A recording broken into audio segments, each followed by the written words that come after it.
बिस्मिल्लाहिर्रहमानिर्रहीम। क़ारून के ख़जाने के मुतल्लक़ आपने तारीख़ी हक़ाइक़ तो सुनी होगी। ये वही शख्स था जिसका अल्लाह ने ज़िक्र कुरान पाक में किया है और बतौर निशान इबरत इसका ज़िक्र आया है। ये बनी इसराइल का शख्स था जिसको ख़जाने की चाबियाँ 300 ऊँटों पर रखी जाती थी और हर चाबी चमड़े की होती थी जो ख़जाने की होती थी।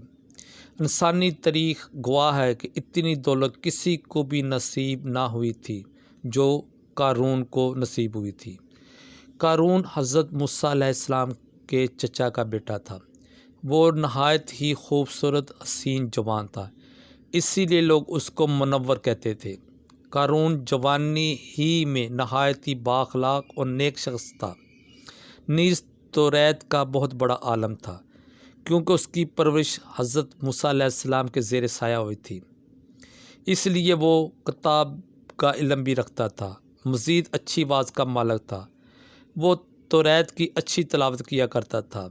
लोग इसकी वजह से इसका बेहद अदब करते थे। क़ारून शुरू ही से मूसा अलैहिस्सलाम पर ईमान लेकर आया था। जब फ़िरौन से मूसा की कौम को निजात मिली तो कौम से मिलकर कुछ हिस्सा हिजरत कर गया उस वहाँ से, तो वहाँ से क़ारून भी उस कौम के साथ वहाँ से हिजरत कर गया। वहाँ जाकर उसके हालात बदल गए। उसके पास बेशुमार दौलत आ गई। देखते देखते भी अपनी कौम का अमीर तरीन आदमी बन गया, जिसका ज़िक्र अल्लाह ने कुरान मजीद में किया कि बेशक वो ही कौम से था जिसने अपनी कौम पर जुल्म किया। हमने उसको इतनी दौलत अता की जिसको उसको ठाना बहुत मुश्किल था, जो एक जमात पर फ़र्ज़ था कि वो उसको उठा के लेके जाए। एक दफ़ा कौम के लोगों ने क़ारून को मुखातब किया कि क़ारून, दौलत पर अकड़ न छोड़ दे। अल्लाह ने जो तुझको दौलत अता की वो लोगों में बाँट, क्योंकि और अपनी आखिरत का सोच। मज़ीद के ये ज़मीन पर फ़साद ना कर, अल्लाह फ़सादियों को पसंद नहीं करता। जब अल्लाह ने ज़कात फ़र्ज़ की तो मूसा अलैहिस्सलाम ने अपनी कौम से वादा लिया कि वो ज़कात अदा करे। तो उस वक्त क़ारून भी आया, तो क़ारून ने वादा किया कि वो ज़कात ज़रूर अदा करेगा। तो लिहाजा जब उसने कहा कि मैं अपनी ख़जाने का 1000वां हिस्सा बतौर मैं ज़कात अदा करूँगा, लेकिन बाद में उससे वो मुनकर हो गया, क्योंकि उसने जब हिसाब लगाया तो ये बहुत ज़्यादा रकम बन रही थी।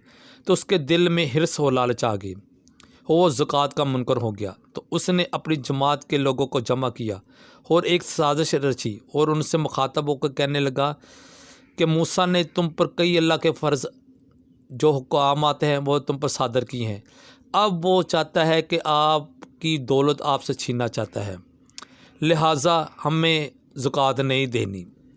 तो उन्होंने अपनी कौम से मिलकर एक मंसूबा बनाया और एक ऐसी औरत को ढूंढा जो फाहिशा थी, और उसको बहुत ज़्यादा दौलत दी गई कि मूसा अलैहिस्सलाम पर जाकर बदकारी का इल्ज़ाम लगा दे।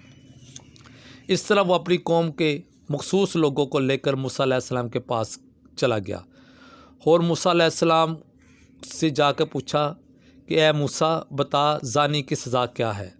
तो मूसा अलैहिस्सलाम ने कहा कि ज़ानी मर्द हो या औरत, उसको संसार किया जाता है। तो क़ारून ने बोला, अगर ये काम कोई नबी या आप करें तो फिर क्या हुक्म है।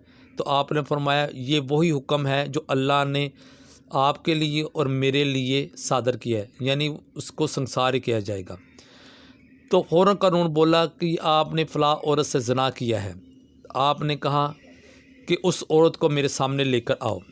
तो वो औरत सामने आई तो कहा कि अल्लाह की कसम, मैंने दरिया फ़ुरात को अल्लाह के हुक्म से अल्लाह ने मेरे लिए और कौम के लिए 2 हिस्सों में बाँट दिया था और फ़िरौन से हमें निजात दी थी। सच बता दे वाक़या क्या है।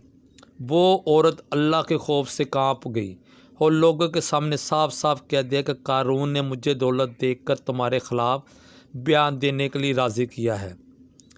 तो आप फ़ौरन अल्लाह के हुज़ूर सजदा रेज़ हो गए और रो रो कर दुआ की, या अल्लाह के तेरा शुक्र है कि तुझने मुझको इस बदकारी के इल्ज़ाम से निजात दी।